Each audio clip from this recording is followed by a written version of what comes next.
Hello friends, मैं हूं मनीष वर्मा और आपका स्वागत है हमारी YouTube channel learn of techno पर।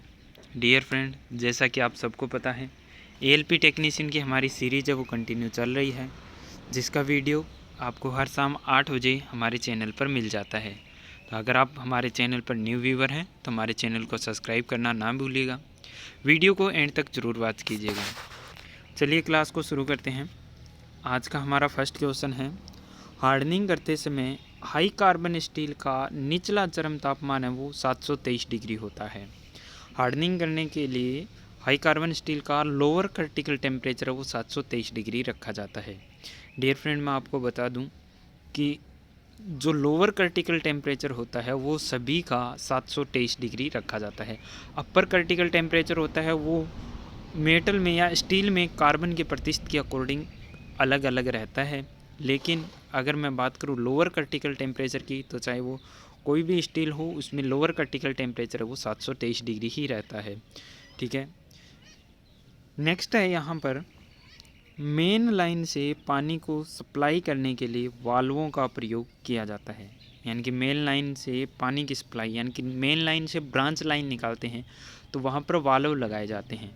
वो वाल्व क्यों लगाए जाते हैं? मान के चलो कि हमने मेन लाइन से ब्रांच लाइन निकाली और किसी कारणवश से ब्रांच लाइन है वो बंद करनी पड़ी हमें।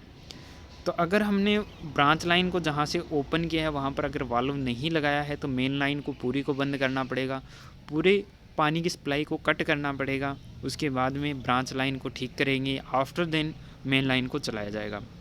लेकिन इससे बचने के लिए कि हमें मेन लाइन बंद ना करनी पड़े, बाकी जो हमारे कोई भी कार्य कर रहे हैं उसमें कोई त्रुटि ना आए, बाधा ना आए, इसके लिए हम क्या करते हैं, मेन लाइन से जब ब्रांच लाइन निकालते हैं तो वहाँ पर वाल्व लगा देते हैं। मेन लाइन में जैसे ही कोई प्रॉब्लम आती है तो वहाँ से वाल्व को बंद करके ब्रांच लाइन में जब कोई भी प्रॉब्लम आती है तो वहाँ से वाल्व को बंद करके और ब्रांच लाइन पर कार्य वो किया जा सकता है। नेक्स्ट है, पाइप फिटिंग में छोटे या लंबे पाइप पीसों के प्रयोग होने वाली एक्सेसरीज निप्पल होते हैं।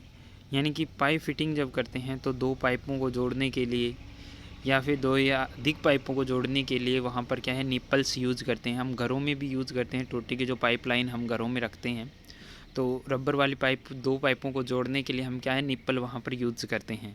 ठीक है, तो उसी के बारे में बताया गया है। नेक्स्ट क्वेश्चन की मैं अगर बात करूं तो यहाँ पर दिया हुआ है, प्राय बड़े व्यास के पाइप जॉइंट की फिटिंग करने के लिए फ्लेंज का प्रयोग किया जाता है। जैसे बड़े बड़े पानी के पाइपलाइन होते हैं, जो लोहे के पाइप्स वगैरह होते हैं, तो वहाँ पर क्या है, जॉइंट को लगाने के लिए फ्लेंज का यूज़ करते हैं। फ्लेंज का यूज़ क्यों करते हैं? मान के चलो किसी कारणवश से पाइप को और इंक्रीज करना है या घटाना है, पाइप को बीच से निकालना है, कोई पाइप ख़राब हो गया है उसको चेंज करना है, या कोई पाइप टूट फूट गया है उसको चेंज करना है, तो फिर क्या करेंगे, दोनों तरफ से उनके फ्लेंज को खोल लेंगे, बीच वाला पाइप को बाहर निकाल लेंगे, वहाँ पर हम नया पाइप लगा देंगे। जिस प्रकार से अगर मैं बात करूँ तो यूनियन जो लगाया जाता है पाइप लाइनों में, वैसे ही फ्लेंज लगाकर जो पाइपों को हम जोड़ते हैं तो उससे क्या है, फिर आसानी से हम पाइप को चेंज कर सकते हैं। फ्लेंज के बीच में रबर की सीट लगाकर क्या है, लीक प्रूफ जॉइंट भी हम बना सकते हैं, वहाँ से भी पानी का रिसाव है वो नहीं होता है। आगे दिया है, मेन लाइन से ब्रांच लाइन की फिटिंग के लिए टी का प्रयोग किया जाता है। मेन लाइन से ब्रांच लाइन अगर निकालनी है तो उस जॉइंट में क्या लगाएंगे, हम टी लगाएंगे। ये क्या होते हैं, अलग अलग एलिमेंट होते हैं। जो पाइप एंड पाइप फिटिंग वाला हमारा लेसन है उसमें आपने पढ़ा होगा कि अलग अलग एक्सेसरीज यूज करते हैं हम, एक्सेसरी जिसमें क्या होता है, क्रॉस होता है, टी होता है, बेंड होता है, एल्बो होता है, यूनियन होता है। ठीक है, तो ये सभी क्या होते हैं, अलग अलग एक्सेसरीज होती है जिनका कार्य के अकॉर्डिंग हम यूज करते हैं। तो वहीं पर मेन लाइन से एक ब्रांच लाइन को हमें निकालनी है तो वहाँ पर क्या है, हम टी लगाते हैं और उसके माध्यम से फिर ब्रांच लाइन है वो निकाल ली जाती है। नेक्स्ट क्वेश्चन है हमारा, पाइप फिटिंग में क्रॉस का प्रयोग 4 वे पाइप फिटिंग के लिए किया जाता है। यानी कि एक पाइप लाइन है उसको 4 दिशाओं में लेकर जाना है तो वहाँ पर फिर हम क्या लगाते हैं, वहाँ पर क्रॉस लगाते हैं।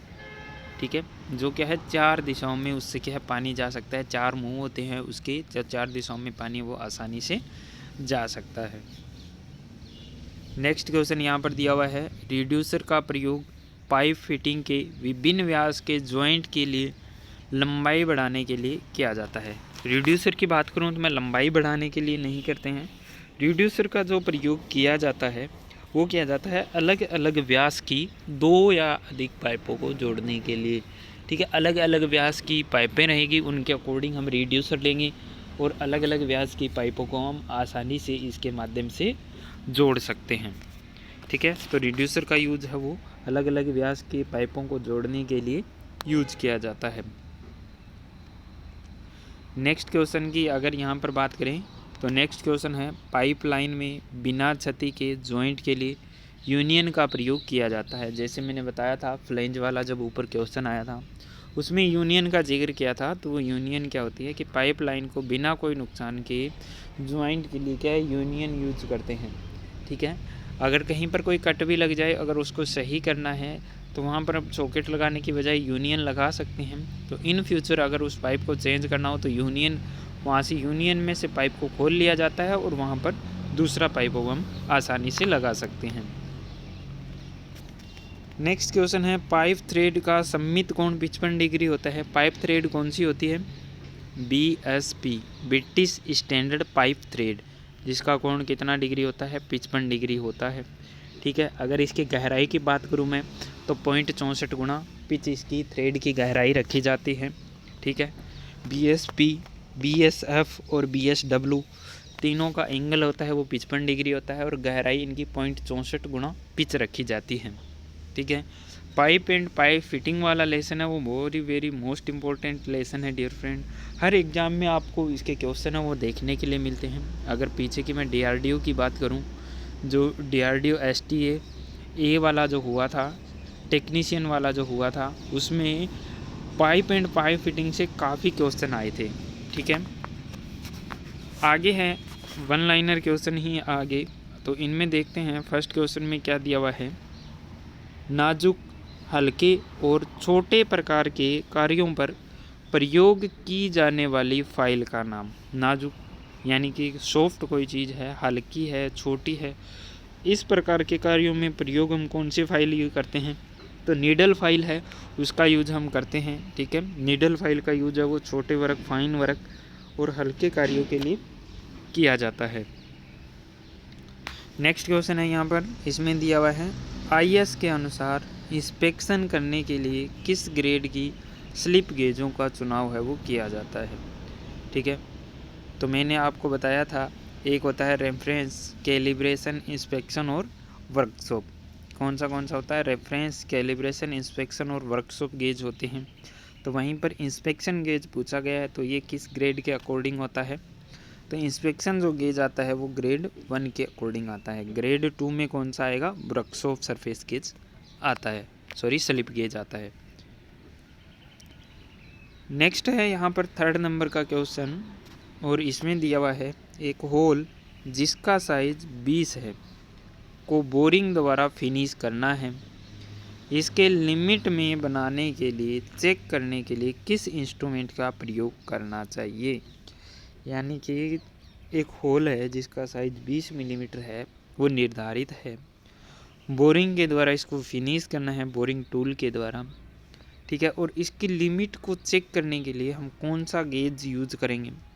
तो एक होता है लिमिट प्लग गेज होता है जिसके द्वारा हम इसके साइज़ को आसानी से चेक कर सकते हैं। एक डायल बोर गेज आता है। ठीक है, इसके अलावा टेलीस्कोपिक गेज होता है, उसका भी यूज़ यहाँ पर कर सकते हैं। ठीक है, तो आंसर में क्या दिया है? लिमिट प्लग गेज या डायल बोर गेज का यूज करके हम इसको आसानी से तैयार कर सकते हैं। ठीक है, नेक्स्ट क्वेश्चन यहाँ पर दिया हुआ है 4 नंबर का। इसमें दिया हुआ है हीट ट्रीटमेंट में प्राय सोकिंग हीट टर्म का प्रयोग किया जाता है। इस टर्म से आप क्या समझते हैं? हीट ट्रीटमेंट में सोकिंग हीट टर्म का प्रयोग किया जाता है, सोकिंग टाइम जिसको बोलते हैं। तो सोकिंग टाइम क्या होता है? जैसे कि हमने हीट ट्रीटमेंट प्रोसेस कर रहे हैं, कोई पार्ट या कोई वर्कपीस है उसको हम गर्म कर रहे हैं उसमें, तो एक निश्चित टेम्परेचर तक उसको गर्म किया जाता है। तो वो जब वो निश्चित टेम्परेचर उसमें आ जाता है उसके बाद उसी टेम्परेचर पर उसको कुछ समय के लिए रोक के रखा जाता है। जैसे मान के चले लोअर क्रिटिकल टेम्परेचर 723 डिग्री है, तो उस 723 डिग्री टेम्परेचर पर उसको काफ़ी समय तक रोक के रखा जाता है। जिससे क्या होता है कि जो हमारा वर्क पीस है वो उसका कोई भी हिस्सा हो, पूरे हिस्से में उसमें क्या होता है टेम्परेचर है वो एक समान हो जाए, ताकि उस पार्ट की पूरी बॉडी में टेम्परेचर वो एक समान हो जाए। ये ना हो कि एक तरफ है वो 723 डिग्री है, दूसरी तरफ कम टेम्परेचर है, यानी कि एक समान टेम्परेचर पूरी बॉडी में लाने के लिए सोकिंग टाइम दिया जाता है, जिसको सोकिंग हीट बोलते हैं। ठीक है, यानी कि उसी टेम्परेचर पर काफ़ी समय तक रोक के रखना एक ही टेम्परेचर पर, वही क्या होता है सोकिंग हीट कहलाता है। तो क्या दिया है कि किसी निश्चित अवधि के लिए फर्नेस में धातु की हीट की मात्रा को बनाए रखने को सोकिंग हीट कहते हैं। यानी कि निश्चित टाइम तक फर्नेस में क्या है एक ही मात्रा एक ही टेम्परेचर पर रोक के रखने को सोकिंग हीट कहा जाता है। नेक्स्ट क्वेश्चन है 5 नंबर, और इसमें क्या दिया है, इसमें एक फिगर दिया हुआ है, देख सकते हैं आप। तो देखिए जैसा कि नीचे बने चित्र में दिखाया गया है, कपलिंग में लगी हुई की कुछ समय के बाद ख़राब हो जाती है, इसका संभावित कारण क्या है। ये की लगी है, ये इस प्रकार का क्या हो गया, उसमें डिफेक्ट आ गया है। तो ये किस वजह से हुआ, ऐसा किस वजह से हुआ, नीचे भी आप देख सकते हैं पूरा फिगर। ठीक है, तो यानी कि ये इसमें लगाई हुई है। ठीक है, और ये की थी हमारी इसके अंदर फिट करके, और इस पार्ट के अंदर फिट किया हुआ था, यानी कि शाफ्ट को इसके अंदर फिट किया हुआ था, और की है ये का कुछ समय के बाद में इसके किनारे हैं वो सीधे होने के बजाय क्या हो गए, टेपर में बन गए। ठीक है, तो ये किस वजह से हुआ, इसका रीज़न क्या है। तो इसमें आप देख सकते हैं क्या दिया हुआ है, शाफ्ट और कीवे के बीच अधिक क्लियरेंस होना। शाफ्ट और कीवे जो दोनों चीज़ हैं उनके बीच में क्या है, क्लियरेंस ज़्यादा है। तो जब हमने की को फिट किया तो वो गैप रहने की वजह से क्या होगा, वहाँ पर थोड़ी सी चल बनेगी, यानी कि झटका लगेगा। जब भी शाफ्ट घूमने की कोशिश करेगी तो अचानक से वहाँ पर क्या लगेगा, झटका लगेगा, क्योंकि जो गैप है वो मेंटेन होगा पहले चलने से पहले, तो वहाँ पर क्या लगेगा, झटका लगेगा। और जैसे ही धीरे धीरे झटका लगते लगते लगते लगते टाइम ऐसा आएगा कि वो की है वो हमारी वहाँ से उसका किनारा है एज है वो ख़राब हो जाएगा। तो इसको कैसे दूर करेंगे, तो शाफ्ट और कीवेज के बीच में क्लियरेंस है वो बिल्कुल नाम मात्र का रहना चाहिए, जिससे हमारी की है वो ख़राब ना हो सके। ठीक है डियर फ्रेंड, आज की वीडियो में बस इतना ही। वीडियो अगर आपको अच्छा लगता है तो अपने फ्रेंड सर्कल में ज़रूर शेयर कीजिएगा, लाइक बटन को प्रेस ज़रूर कीजिएगा, और अपनी राय कमेंट बॉक्स में दीजिए। Wish you all the best. जय हिंद, जय भारत।